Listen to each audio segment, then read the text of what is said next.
مدرسہ فصیحی کے جملہ اساتذہ کرام، طالبان علوم اسلامیہ،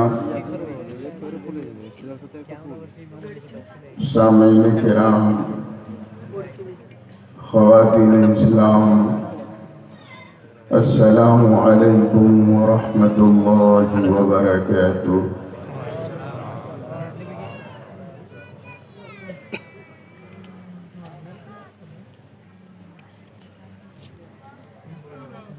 رات کا کافی حصہ گزر چکا ہے۔ جو مقصد تھا جلسے کا وہ حاصل ہو گیا۔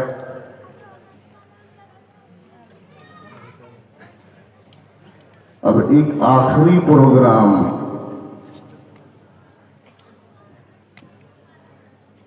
دستار بندی کا باقی ہے۔ بس اس بیچ میں تھوڑی سی کچھ گفتگو آپ سے کرنی ہے۔ تھوڑی سنجیدگی آپ بنائے رکھیں اور میری گفتگو کو سمجھنے کی کوشش کریں۔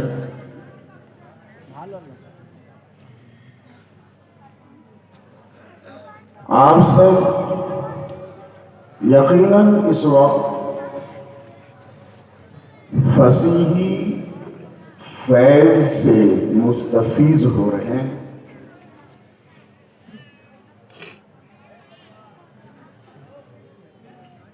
مجھے بھی خوشی اس بات کی ہے کہ آج کے اس اجلاس میں صاحبان الہند، مناظر اعظم اہل سنت، حضرت علامہ مولانا ابو الوفا فصیحی رحمت اللہ تعالی علیہ کا کچھ ذکر خیر کرنے کی سعادت حاصل ہو رہی ہے۔ حضرات، آپ فصیحی ہیں تو آپ کی یہ ذمہ داری بنتی ہے کہ آپ اپنے سلسلے کے بارے میں معلومات حاصل کریں۔ یہ ضروری ہے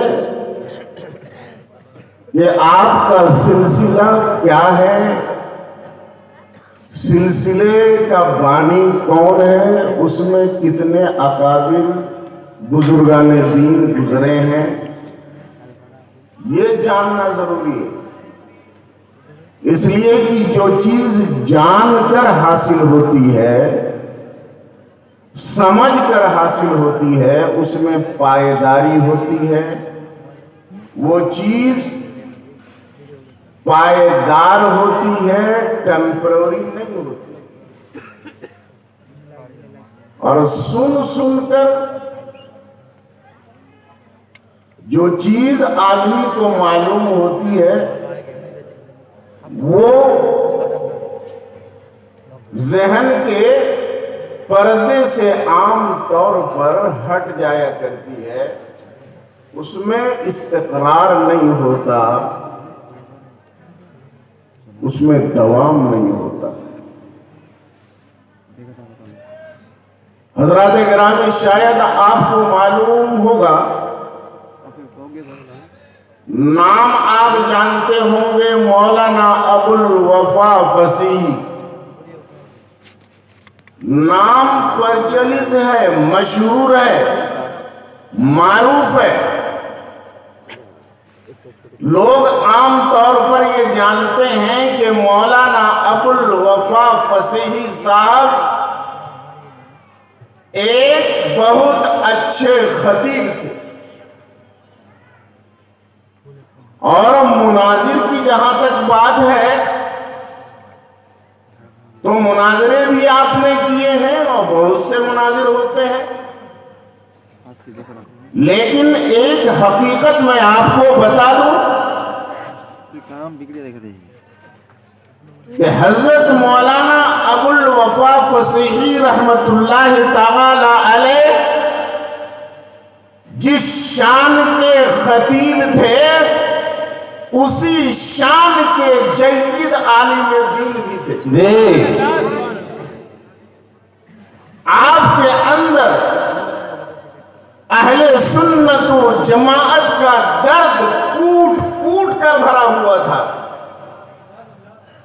آپ نے صرف اپنی تقریروں کے ذریعے سے اہل سنت و جماعت کے عقیدے کی حفاظت نہیں کی ہے، بلکہ جہاں پر موقع ملا اور ضرورت پیش آئی، جب کوئی بد عقیدہ تحریر لے کر کے آیا ہے بد عقیدگی پھیلانے کے لیے، تو حضرت مولانا ابو الوفا فصیحی رحمت اللہ تعالی علیہ نے قلم کے ذریعے سے اس کا دندان شکن جواب دیا ہے۔ سبحان اللہ سبحان اللہ۔ محترم حضرات، ایک موقع پر غازی پور کے ایک بد عقیدے نے، ایک غیر مقلد عالم نے ایک کتاب لکھی جس کا نام ہے رہبر اسلام۔ رہبر اسلام کتاب لکھ کر کے اس نے اہل سنت و جماعت کے عقیدے پر ضرب لگائی، اولیاء کرام کی بارگاہ میں اس نے گستاخی کی۔ اس نے اپنی کتاب میں یہ لکھا کہ بس اللہ کو مانو، اللہ کے رسول کو مانو، اور کسی کو نہیں ماننا ہے۔ میں آپ کو بتاتا ہوں، مولانا رحمت اللہ تعالی علیہ نے فوراً جواب لکھا، اور جواب لکھا، کتاب لکھی، اور اس کتاب میں قرآن سے بھی دلیل دی، حدیث سے بھی دلیل دی، اور ائمہ دین کے اقوال سے بھی دلیل پیش کی۔ اس ایک مختصر سے رسالے کے اندر 50 دلیل کے ذریعے سے حضرت مولانا ابو الوفا رحمت اللہ تعالی علیہ نے اس غیر مقلد کو جواب دیا۔ سبحان اللہ سبحان اللہ۔ حضرت نے جو لکھا ہے، میں نے جب پڑھا تو مجھے حیرت ہوئی کہ ایک خطابت کی دنیا میں رہنے والا انسان، تقریر کرنے والوں کو وقت نہیں ملتا، آج یہاں ہے تو کل وہاں ہے، رات جلسے میں تو دن ٹرین میں، ایسے حال میں انہوں نے کتاب لکھی اور دلیل کے ساتھ مزین کر کے کتاب لکھی۔ وہ آپ خود فرماتے ہیں کہ وقت نہیں تھا تو میں نے اس کتاب کا مبیضہ تیار کیا ہے، تو کبھی ویٹنگ روم میں بیٹھ کر کے لکھا ہے، کبھی ٹرین میں لکھا ہے۔ یہ تھا استحضار علمی، یہ تھی ان کی قابلیت۔ انہوں نے جو کچھ لکھا ہے اسی کی روشنی میں میں آج آپ کے سامنے اس آیت کریمہ جو میں نے ابھی تلاوت کی ہے اسی کے مطابق میں آپ حضرات کے سامنے پیش کرنا چاہتا ہوں۔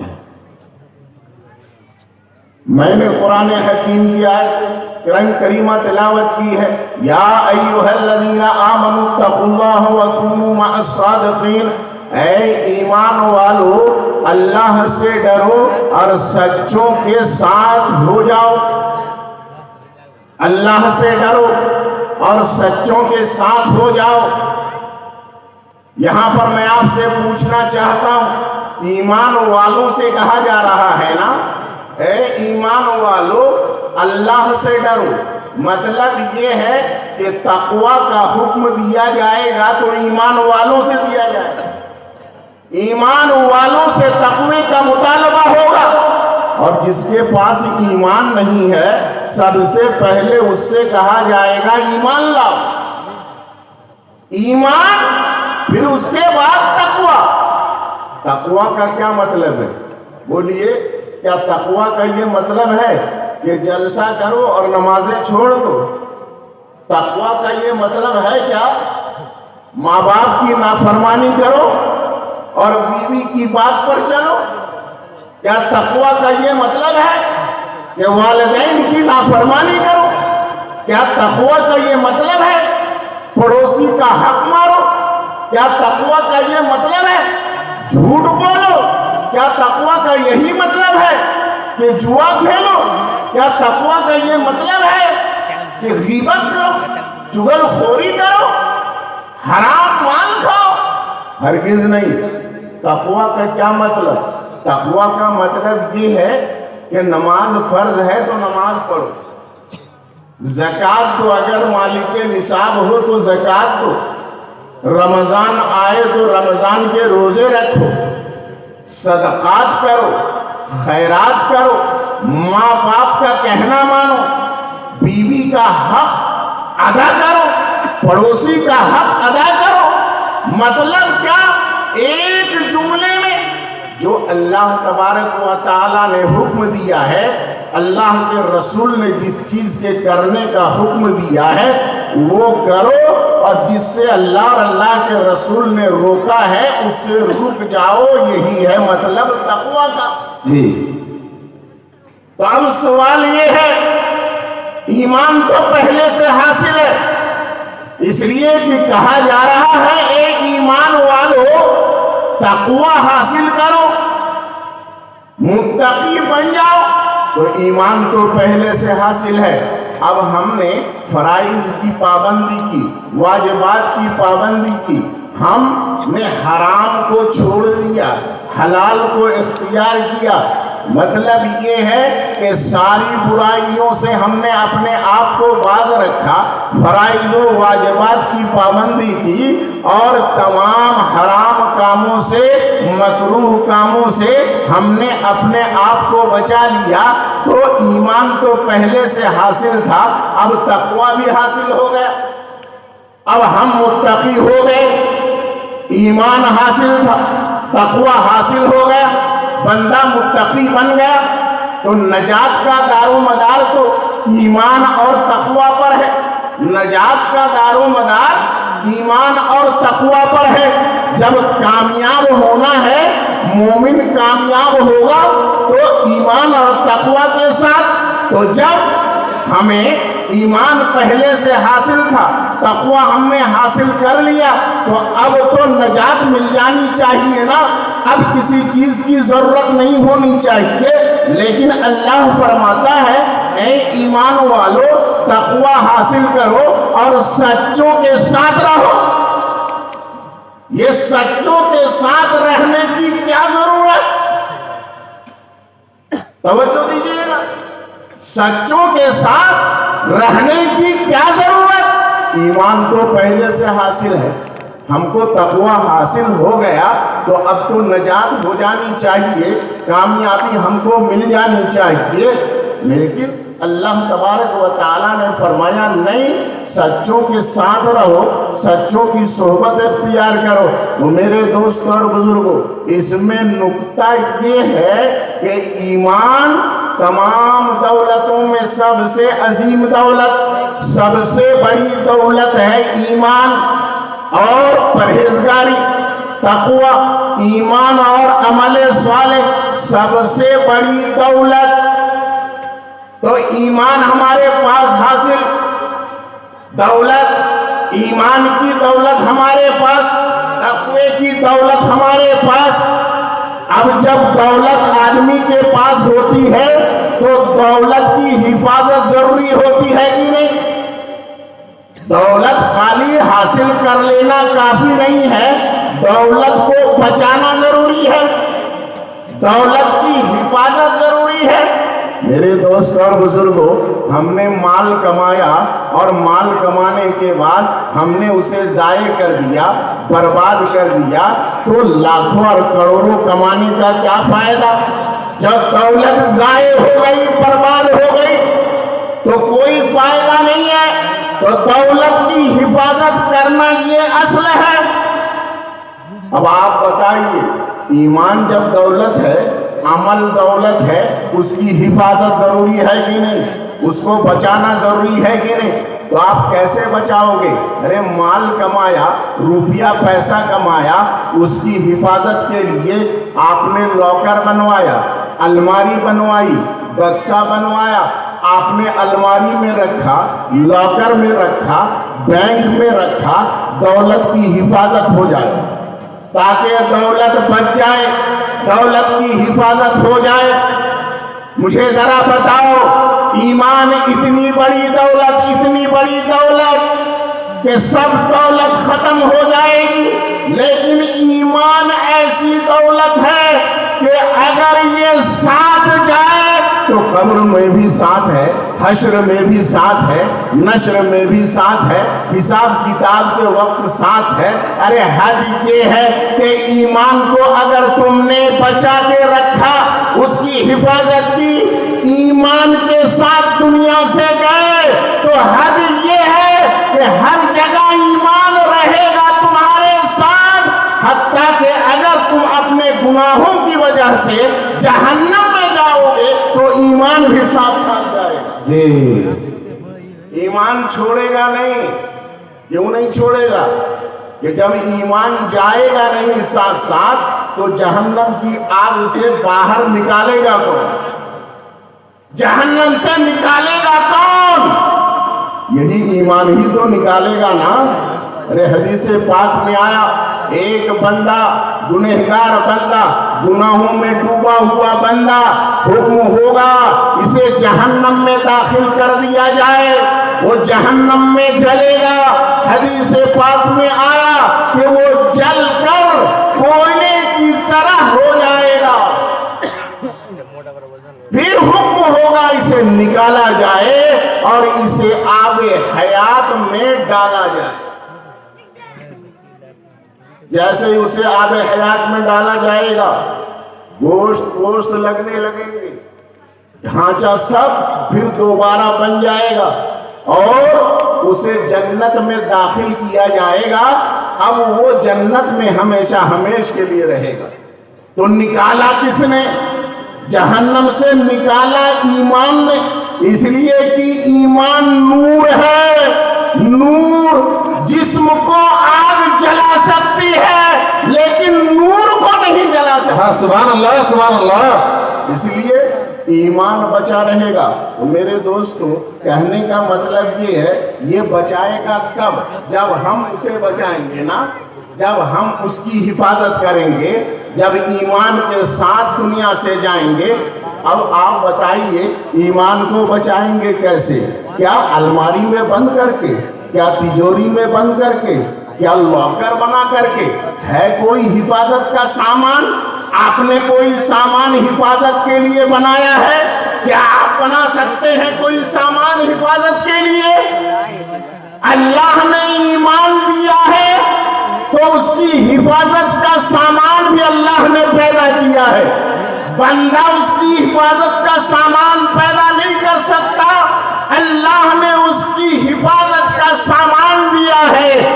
اللہ نے ایمان کی حفاظت کا سامان یہ دیا ہے کہ اللہ نے اپنے نیک بندوں کی صحبت تمہیں دے دی ہے۔ اللہ کے نیک بندے، سچے بندے، ایمان والے بندے، یہ ایسے بندے ہیں ایمان کے ساتھ دنیا سے گزرے، ایمان کے ساتھ دنیا سے گئے۔ غوث اعظم ایمان کے ساتھ دنیا سے گئے، خواجہ اجمیری ایمان کے ساتھ دنیا سے گئے، سارے اولیاء کرام ایمان کے ساتھ دنیا سے گزرے۔ جب ایمان کے ساتھ وہ گزرے ہیں تو وہ ایمان کی حفاظت کر کے دنیا سے گئے۔ اور یہ اللہ کے بندے ایسے ہیں، اللہ کے سچے بندے ایسے ہیں کہ ان پر شیطان کا وسوسہ نہیں چلتا، شیطان کا زور نہیں چلتا۔ کیا آپ نے وہ نہیں سنا ہے؟ حضرت غوث اعظم رضی اللہ تعالی عنہ عبادت کر رہے ہیں، جنگل میں مجاہدہ کر رہے ہیں، ریاضت کر رہے ہیں، نمازیں پڑھ رہے ہیں، اتنے میں ایک روشنی نظر آتی ہے، آسمان میں ایک روشنی نظر آتی ہے اور ایک آواز آتی ہے، عبد القادر میں تمہارا رب ہوں، تمہاری عبادت سے میں راضی ہو چکا ہوں، اب میں تمہارے اوپر سے نماز کو معاف کرتا ہوں۔ بات سمجھ میں آ رہی ہے نا؟ جیسے ہی غوث اعظم نے یہ آواز سنی تو غوث اعظم نے کیا کہا تھا؟ تو شیطان ہے، جب نبیوں سے نماز معاف نہیں ہوئی تو یہ عبد القادر کون ہوتا ہے؟ تو شیطان ہے، لیکن وہ تو شیطان تھا نا، شیطان اپنا داؤ پیچ چلاتا ہے، وہ کسی نہ کسی داؤ پیچ سے ایمان لوٹنا چاہتا ہے۔ جیسے ہی غوث اعظم نے استغفر اللہ کہا اور کہا تو شیطان ہے، لا حول ولا قوت الا باللہ پڑھا، شیطان نے داؤ کھیلا، پیترا بدلا، اس نے کہا اے عبد القادر تم کو تمہارے علم نے بچا لیا۔ اگر آج کا کوئی عالم ہوتا تو پھول کے کپا ہو جاتا، ہمارے علم نے بچا لیا۔ اتنے بڑے ہم عالم ہیں، لیکن وہ اللہ کے سچے بندے تھے، اللہ کے مقرب بندے تھے، اللہ کے محبوب بندے تھے۔ شیطان کا زور نہیں چل سکتا ہے، شیطان کا داؤ پیچ نہیں چل سکتا ہے۔ غوث اعظم نے پھر استغفر اللہ کہا، لا حول ولا قوت الا باللہ، اے شیطان ملعون تو ملعون ہے، یاد رکھ تو عبد القادر سے اس کا ایمان چھیننا چاہتا ہے، تو سن لے مجھے میرے علم نے نہیں بچایا، مجھے بچایا تو میرے رب کے فضل و کرم۔ سبحان اللہ۔ حضرات گرامی، شیطان کا وسوسہ چلا، شیطان کا زور چلا نہیں چلا، تو یہ اللہ کے محبوب بندے ہیں، ان پر شیطان کا زور نہیں چلتا ہے، شیطان ان کو بہکا نہیں سکتے ہیں، تو یہ اللہ کی حفاظت میں، یہ بندے اللہ کی حفاظت میں ہیں۔ تو جب یہ اللہ کی حفاظت میں ہیں تو اے بندو، اے ایمان والو، ایمان کی دولت کی حفاظت چاہتے ہو، عمل کی دولت کی حفاظت چاہتے ہو تو ان کے ساتھ ہو جاؤ جو اللہ کی حفاظت میں ہیں۔ سبحان اللہ۔ اے ایمان والو، اللہ سے ڈرو اور سچوں کے ساتھ ہو جاؤ۔ سچوں کے ساتھ ہونے کا یہی سبب ہے میرے دوستو، یہی حکمت ہے۔ اگر ہم غوث اعظم کی صحبت میں آ جائیں گے، ان کی ہم پناہ میں آ جائیں گے تو وہ اللہ کی پناہ میں ہیں، تو ہمارا ایمان بچ جائے گا، ہمارا عمل بچ جائے گا۔ خواجہ اجمیری کی صحبت اختیار کریں گے، ہمارا ایمان بچ جائے گا، عمل صالح بچ جائے گا، اللہ کے نیک بندوں کی صحبت میں رہیں گے، ہمارا دین ایمان بچا رہے گا، ہمارا عمل بچا رہے گا۔ اس لیے رب نے فرمایا کہ ایمان والو تقوی حاصل کرو۔ اب ایمان اور تقوی مل جانے کے بعد تم گھمنڈ میں مت آنا، غرور و تکبر میں مت آنا۔ ایمان اور عمل کو بچانا ہے تو سچوں کے ساتھ ساتھ رہنا۔ حضرات گرامی، یہاں پر کچھ لوگ کنفیوژن پیدا کرتے ہیں، آپ کے یہاں بھی ہوں گے، ہر علاقے میں ہوتے ہیں کہ یہ تو مر گئے، مر کر مٹی میں مل گئے۔ ایسے ہی مولانا ابوالوفا فصیحی رحمت اللہ تعالی علیہ نے ایسے شخص کو جواب دیا تھا۔ اس نے کتاب میں لکھا تھا کہ یہ تو مر کر مٹی میں مل گئے، سڑ گل گئے ہیں، تو پھر ان سے مانگنے کا کیا فائدہ، یہ ہماری مدد کیا کریں گے۔ اس بد عقیدے نے اپنی کتاب کے اندر یہ لکھا تھا۔ مولانا ابوالوفا فصیحی رحمت اللہ تعالی علیہ نے اس کا جواب دیتے ہوئے پہلے قرآن کی آیت پیش کی، پہلے قرآن کی آیت پیش کی کہ اللہ نے فرمایا کہ تم مردہ تھے، بے جان تھے، اللہ تبارک و تعالیٰ نے تم کو حیات بخشی، پھر اللہ تعالیٰ تم کو موت دے گا، ثم یحییکم، پھر اللہ تعالیٰ تمہارے اندر حیات پیدا فرمائے گا۔ تو موت کے بعد حیات، موت کے بعد زندگی، یہ تو عام مسلمانوں کی زندگی ہے۔ عام مسلمانوں کو بھی زندہ کیا جائے گا نا، موت کے بعد زندہ کیا جائے گا نا، بلکہ جن کے پاس ایمان نہیں ہے تو ان کو بھی زندہ کیا جائے گا، زندہ کیا جائے گا نا۔ اب زندگی میں فرق ہے، انہیں زندہ کیا جائے گا لیکن ان کی روحوں کو سجین میں قید کر کے رکھا جائے گا، اور مومنوں کی روحوں کو علیین میں رکھا جائے گا، جنت میں۔ اور حدیث پاک میں آیا ہے کہ اللہ تبارک و تعالیٰ کے جو شہید بندے ہیں ان کی روحیں سبز رنگ کے پرندے کے پپوٹے کے اندر اللہ تبارک و تعالیٰ ان کی روح کو رکھ دیتا ہے، اور وہ پرندہ جنت کی سیر کرتا ہے، جہاں چاہتا ہے وہ پرندہ جاتا ہے، تو روح سیر کرتی رہتی ہے۔ حضرت مولانا رحمت اللہ تعالی علیہ نے سب سے پہلے قرآنی آیات سے موت کے بعد زندگی کو ثابت فرمایا، پھر اس کے بعد حدیث پاک جو اس سے متعلق تھی وہ حدیث پاک ذکر فرمائی، اور حدیث پاک ذکر کرنے کے بعد پھر ائمہ کے اقوال ذکر کیے۔